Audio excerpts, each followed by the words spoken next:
Hola a todos, todas y todes. Mi nombre es Ana Laura y los voy a acompañar en los próximos siguientes módulos.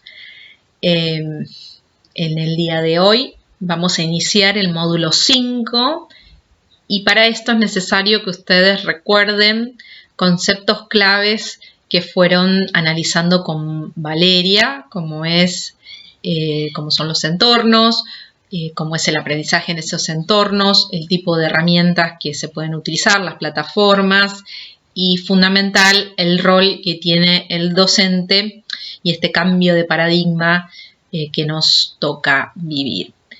El módulo 5 nos va a hablar, lo he titulado Nuevos desafíos, nuevos escenarios y vamos a ir desarrollando ahí un poquito estas cuestiones. Nuevos desafíos, nuevos escenarios. Vamos a hacer un punteo de algunos temas que vamos a tratar. Vamos a contextualizar el escenario, vamos a charlar un poco de los desafíos, vamos a aprender lo que son las formas de representación, vamos a ver herramientas digitales, vamos a analizar la estrategia y vamos a cerrar esta presentación con una explicación sobre las actividades que tienen que desarrollar. Bueno, entonces iniciamos este recorrido. La realidad que nos toca vivir se nos presenta bastante disruptiva, nos tensiona, nos conmueve. Y la pregunta que les tengo que hacer es, ¿cómo se sienten ustedes en esto que nos toca transitar? Y seguramente muchos van a compartir conmigo en esta sensación de vulnerabilidad. Por eso quería recuperar una frase de Paul Valéry que decía lo siguiente: nosotras, las civilizaciones, sabemos ahora que somos mortales. ¿Cuánta profundidad que tiene esta frase? Esta frase fue hecha hace más de 100 años, posguerra mundial. Y imagínense en ese contexto de incertidumbre en que se encontraban la comunidad, el planeta entero, en una guerra que aún nos sigue conmoviendo. Y bueno, hoy nos tocó a nosotros una pandemia que nos mostró que éramos mortales. Y realmente transfiguró nuestra vida y obviamente que impactó en la educación. Ahora bien, ningún virus produce una revolución. La revolución la hacemos nosotros, las comunidades. Y es muy importante que como docentes tengamos claro qué es lo que sucede a estas comunidades, tengamos claro lo que pasa desde la política, tengamos claro lo que pasa en nuestras regiones. Porque debemos situar nuestra enseñanza. Por eso me pareció importante traer para este módulo a cuenta algunos autores que hoy están hablando de estos nuevos escenarios, como es Yuval Harari, Woo-Jung Chan, Saskia Sassen, Néstor García Canclini. Estos filósofos, sociólogos, filósofas, sociólogas, hablan y vienen hablando sobre lo que le sucede hasta el mundo y qué impacto estamos nosotros generando en este mundo y qué lo puede llegar a pasar hacia futuro si no empezamos a ser conscientes de lo que hacemos y cómo lo hacemos. Y en educación es clave porque se está hablando continuamente del cambio de paradigma, de mejorar la calidad, de mejorar la educación, pero en realidad los únicos que vamos a poder hacer los cambios somos nosotres, involucrados en lo que hacemos y siendo autocríticos y muy reflexivos en las cosas que generamos y que hacemos con un solo objetivo, que es enseñar y lograr aprendizajes significativos en nuestros estudiantes. Entonces, ya empezamos a hablar de cuáles van a ser esos desafíos, ¿no? Y cuando hablamos de nuestros estudiantes y cuando hablamos de los desafíos, tenemos que traer a cuenta a la primera persona que habló de educación a distancia en la Argentina, que estudió y que la investigó y que hoy se la cita y se la sigue leyendo, como lo es Edith Litwin. Ella nos decía algo muy importante. Primero nos decía que la educación es educación. ¿Y esto qué significa? Que independientemente si es virtual, si es presencial o si es un sistema híbrido, siempre va a ser educación y siempre va a requerir esta posición crítica, esta planificación previa. Y entonces ella nos habla de recuperar la disciplina.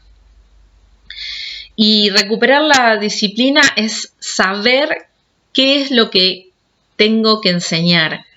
Saber eso de lo que voy a hablar y voy a enseñar.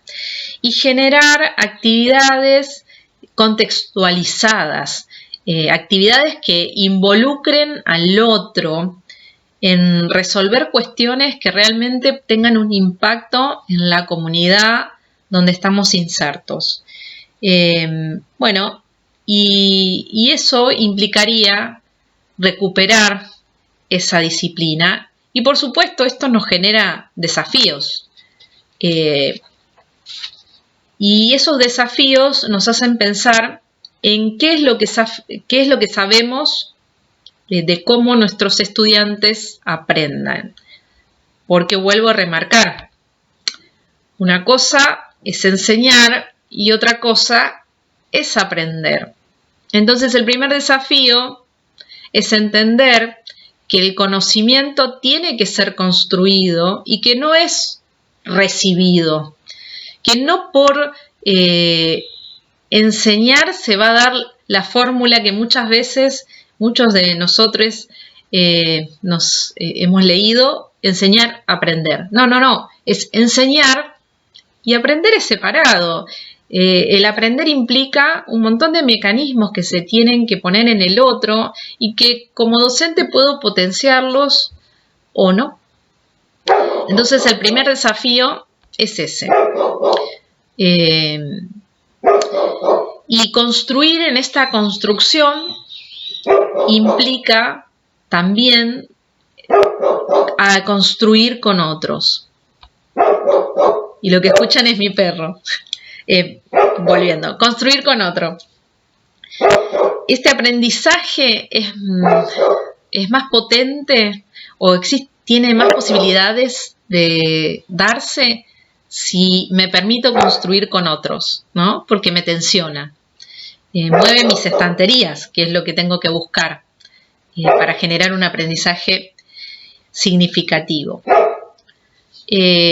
Otro de los desafíos es entender como docentes que los modelos mentales cambian lentamente. Es decir, que necesito un tiempo para madurar aquello que me enseñaron, para poder aprenderlo.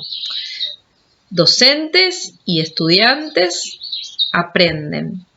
Ambos requieren un tiempo para madurar eso que fue enseñado. Otra cuestión sumamente importante son las preguntas. Las preguntas que hacemos como docentes, las preguntas que se hacen los estudiantes, las preguntas que dejamos que los estudiantes se hagan. Entonces es clave las preguntas que hacemos y que nos hacen. Otro desafío crucial, obviamente, es el interés, ya sea el generado o el interés que el estudiante tenga con respecto al tema que estamos enseñando. Ahora bien, como docentes debemos ponernos como desafío que eso que estamos enseñando presente dificultades y obstáculos, enigmas, puntos ciegos, y que esos obstáculos y esos enigmas tengan un contexto presente. Cuando hablamos de un contexto presente implicaría desarrollar actividades o proyectos donde el estudiante se involucre en el espacio que habita, para que se sienta capaz de generar cambios. Y seguramente eso va a generar enseñanzas y aprendizajes más potentes. Esto requiere fundamentalmente pensar nuestras clases. Y entonces quiero acercarles algunas preguntas que me gustaría que nos hiciéramos juntos. Y una de esas preguntas es pensar en qué deberíamos ser capaces de nuestros estudiantes, de generar a nuestros estudiantes, tanto intelectual, física, como emocionalmente, para que el resultado sea el aprendizaje. ¿Cómo puedo ayudarlos o animarlos o animarlas, ayudarlas de la mejor manera para que ellos desarrollen esas actividades, esas habilidades y esos hábitos que generan aprendizaje? ¿Y cómo podemos, ya sea el grupo de estudiantes que tengo a cargo como uno mismo, entender la naturaleza de cómo aprendemos? Y finalmente, ¿cómo podemos evaluar esos intentos de fomentar aprendizaje? Y necesito que lo pensemos juntos, porque si damos respuesta a estas preguntas, es factible que generemos actividades, que diseñemos actividades potentes para generar aprendizajes potentes. Y vamos a hablar, en consecuencia, de las formas de representación. ¿Qué son las formas de representación? ¿Lo escucharon alguna vez? Bueno, esto lo acuñó Elliot Eisner. Van a encontrar un enlace a un video en el material de lectura que los va a llevar a su propia palabra, donde él va a desarrollar un poquito más lo que significan las formas de representación. Pero bueno, resumiendo, las formas de representación son distintas maneras de ver, de sentir, de concebir el mundo, de explicar lo que sucede y en función de eso también entenderlos. La escuela tiene un papel fundamental en este sentido. Nosotros tenemos un papel fundamental en este sentido, porque en función de las actividades que diseñemos y que le propongamos a nuestros estudiantes, vamos a generar, como ya lo dijimos, aprendizajes más potentes. Y las formas de representación ayudan a entender cómo vemos ese mundo. Hay algunos que tienen más facilidad para entenderlo desde lo visual, otros desde lo escrito, otros desde lo auditivo. El arte ayuda a explotar estas formas de representación. Y si bien cada uno de nosotros podemos tener algunas habilidades más marcadas en una o en otra forma de representación, es nuestro compromiso como docentes es ofrecerlas, ponerlas en juego y explotarlas porque inevitablemente vamos a lograr aprendizajes significativos a través de este tipo de enseñanza. Ahora bien, tenemos que entender también que cuando ofrecemos ya sea una infografía o un video, y por otro lado pedimos una devolución, ya sea a través de una fotografía, a través de un postcard, a través de un mapa mental, las devoluciones que obtengamos y los desarrollos que nuestros estudiantes puedan darnos van a tener un límite, no todos van a poder explicar todo. Y eso está bien, es parte de estas formas de representación y de sus límites. Entendiendo esto, vamos a poder desarrollar actividades y diseñar materiales acotados a cada grupo de estudiantes. Entonces, si hay algo que nos tiene que quedar claro, no es que nosotros utilizamos aplicaciones porque son novedosas, porque existen, porque cada vez hay más, porque quiero adornar mis actividades. Elegimos determinadas aplicaciones digitales porque queremos llegar a nuestros estudiantes potenciando las distintas formas de representación, porque estamos convencidos que a través de eso nuestros estudiantes van a generar aprendizajes potentes. Y bien, llegamos a las herramientas digitales. Vieron que hasta ahora no hablamos absolutamente nada de las herramientas digitales.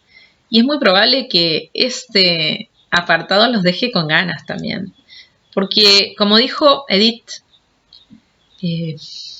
Litwin, educación es educación. Entonces, cada vez que proponemos una actividad, nos enfocamos en lo que queremos enseñar y para qué. Y así es como vemos a estas herramientas digitales. No vamos a indagar en lo instruccional. ¿Qué significa esto? No vamos a desarrollar en cómo voy a aplicar Classroom, cómo voy a aplicar Genially. No. Lo que queremos es que piensen la mejor forma de aplicarlo en sus actividades y cuando es necesario.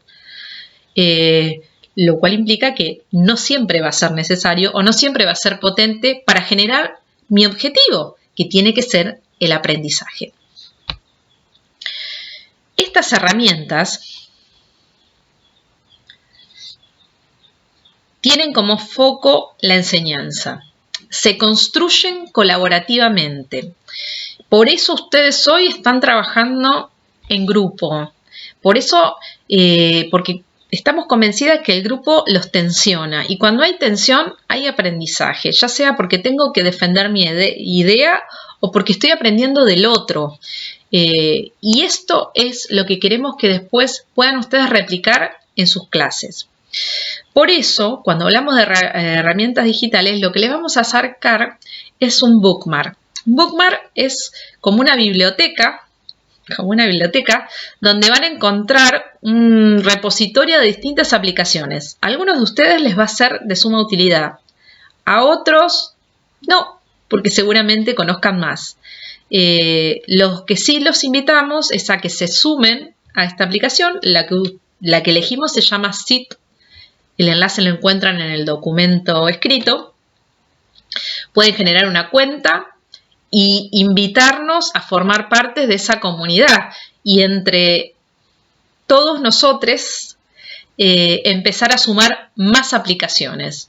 Les dejamos algunas y esperamos poder seguirlos en sus bookmarks para ir creciendo en el conocimiento de estas herramientas digitales. Y si hay algo que tienen estas herramientas digitales es que son cambiantes, que mutan continuamente.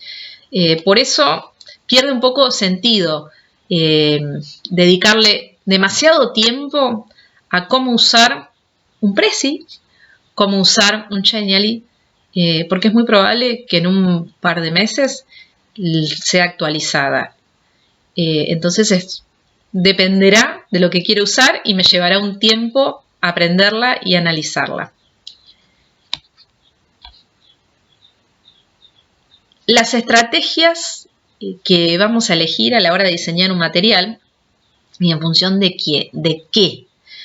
Ya dijimos que nuestro eje es la educación, nuestro eje es lo que vamos a enseñar y nuestro objetivo final siempre tiene que ser generar aprendizajes potentes, que nuestros alumnos lleguen a ese aprendizaje. Pero bueno, algo que no debemos olvidar es el contexto. Y estos estudiantes tienen, qué equipos tienen, qué conexión tienen, si trabajan con datos, si trabajan con Wi-Fi, con un proveedor pago, si el equipo es nuevo, si es viejo, si utilizan solamente el celular o si solamente pueden acceder al material escrito. Hacer una estadística, aunque no sea formal, pero sí conocer el grupo de estudiantes al cual me voy a dirigir, me va a permitir diseñar un material acorde a ellos, porque mi objetivo sigue siendo lo que final va a ser su aprendizaje. De nada sirve que diseñe un material explosivo en Genially si el grupo de estudiantes no puede acceder ni siquiera a un celular. Pero si tengo que diseñar un material escrito, que ese material escrito sea tan potente como lo es el Genially. Y eso va a generar aprendizajes potentes. Bueno, como verán, esta clase lo que quiere es posicionarlo a que sean críticos en el uso de las herramientas que ustedes van a tener que utilizar para desarrollar las actividades que se vienen, que son dos. Una, la correspondiente al módulo y otra para sumar al portfolio. La que corresponde al módulo, voy a ampliar un poquito. Bueno, siguen siendo grupales las actividades por lo que comentamos anteriormente. Y lo que queremos es que hagan una mejora a un caso real de una profesora de la provincia de Santa Fe. Ella antes le pidió ayuda a otros docentes de otras provincias. Ustedes van a leer cuál es la situación, cuál fue el contexto, cómo los otros docentes decidieron ayudarla, ofreciéndole una alternativa a lo que ella había presentado. Entonces van a encontrar como el paso a paso de lo que fue sucediendo y al finalizar ustedes van a tener que presentar una propuesta. Puede ser escrita, puede ser un video. Esa propuesta tiene que tener dos miradas, un poco analizando lo que sucedió en la propuesta que le devolvieron a esta docente y qué aportes ustedes harían a esa última propuesta. Después que resuelvan eso, van a abocarse al portafolio. En la actividad de portafolio van a recuperar lo que hicieron en el módulo 3 con Valeria, en esta planificación, este plan de su materia, o la materia que hayan elegido, o el ejemplo que hayan elegido, y van a tener que generar una secuencia.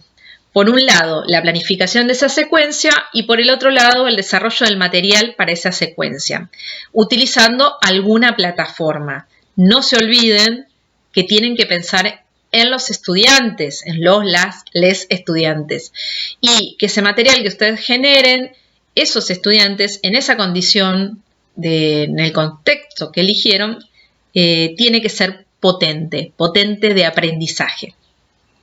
Así que recuerden que lo tienen que cargar a la carpeta en Drive y además tienen en el Classroom, en nuestra plataforma, marcar como entregado una vez que ya lo han terminado cada uno de los integrantes del grupo. ¿Qué nos queda? Las consultas. Si tienen dudas, las pueden dejar en el chat. También me pueden mandar un correo electrónico. Y la entrega, bueno, ya lo dijimos, es grupal. Un placer compartir con ustedes. Espero que les resulte interesante este material. El material escrito tiene mucho hipertexto. La idea es que lo exploren y que lo amplifiquen. Así que quedo a la espera de sus comentarios. Nos vemos la semana que viene.